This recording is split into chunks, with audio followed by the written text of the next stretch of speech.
ये कहानी एक आम भिखारी की है, एक ऐसे शख्स की जिसके दिन और रात का बस एक ही मकसद था, मांगना। हर सुबह वो उसी रेलवे स्टेशन पर आता, मुसाफिरों के सामने हाथ फैलाता, उम्मीद करता कि शायद कोई रहम करे। बाज लोग चंद सके दे जाते तो कुछ यूं नजरअंदाज कर देते जैसे वो दुनिया में है ही नहीं। लेकिन सबसे ज्यादा तकलीफ दे वो लम्हे होते जब कोई उसे जलील करके चला जाता। जिंदगी इसी तरह बेहिस और बेरहम तरीके से गुजर रही थी, लेकिन एक दिन ऐसा आया जिसने उसकी दुनिया को हिलाकर रख दिया। एक लंबा पुरवकार शख्स ट्रेन से उतरता है। उसका लिबास कीमती है, चाल में एतमाद झलक रहा है। भिखारी फौरन इसके करीब आकर कांपती आवाज में कहता है।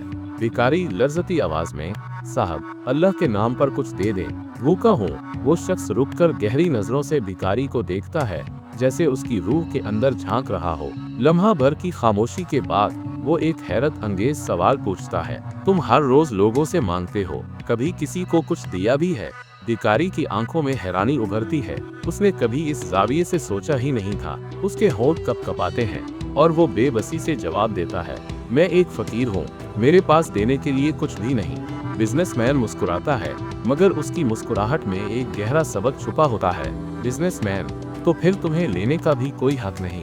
मैं एक ताजिर हूँ और मैं लेन देन पर यकीन रखता हूँ। अगर तुम्हारे पास देने के लिए कुछ नहीं तो तुम्हें लेने के बारे में भी सोचना नहीं चाहिए। ये कहकर वो ट्रेन में चढ़ जाता है, जबकि भिखारी वहीं सुन खड़ा रह जाता है, जैसे उसके अंदर कुछ टूट रहा हो या शायद कुछ जाग रहा हो। रात भर भिखारी बेचैनी से नहीं सोता। माजी के सारे लम्हे आंखों के सामने घूमने लगते हैं। क्या वाकई इसके पास देने के लिए कुछ नहीं था? भिखारी खुद से, क्या वाकई मेरे पास देने के लिए कुछ भी नहीं? मैं हमेशा से फकीर हूँ, लेकिन क्या मेरा दिल भी खाली है? अगली सुबह जब वो स्टेशन पर आता है तो उसकी नजर एक गोशे में खुले खूबसूरत फूलों पर पड़ती है। उनकी खुशबू दिल को सुकून देती है। अचानक उसके चेहरे पर एक उम्मीद की किरण चमकने लगती है। वो झुककर चंद ताज़ा फूल तोड़ता है और उन्हें गौर से देखता है, जैसे पहली बार जिंदगी की खूबसूरती को महसूस कर रहा हो। इस दिन भिखारी ने अपना तरीका बदल दिया। अब वो सिर्फ मांगता नहीं था, कुछ देने के लिए भी तैयार था। अगर आप मुझे कुछ देंगे तो बदले में मैं आपको ये खूबसूरत फूल दूंगा। मुसाफिर हैरान होकर उसे देखता है, फिर मुस्कुराते हुए जेब से कुछ सिक्के निकालता है।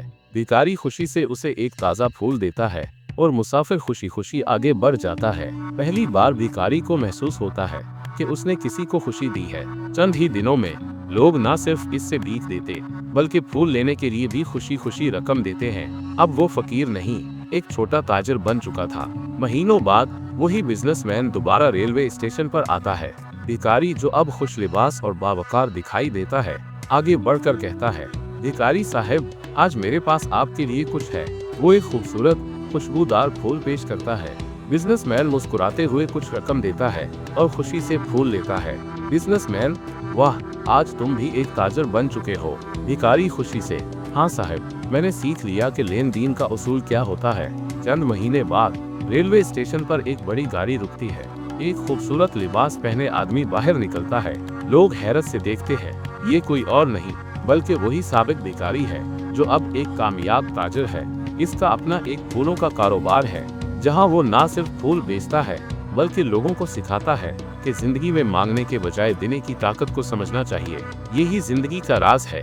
अगर हम अपनी सोच बदल लें तो हमारी तकदीर भी बदल सकती है। अगर एक भिखारी अपनी सोच बदलकर एक ताजिर बन सकता है, तो आप क्यों नहीं? कामयाबी हमेशा आपके अपने जहन में होती है, बस उसे पहचानने की जरूरत है।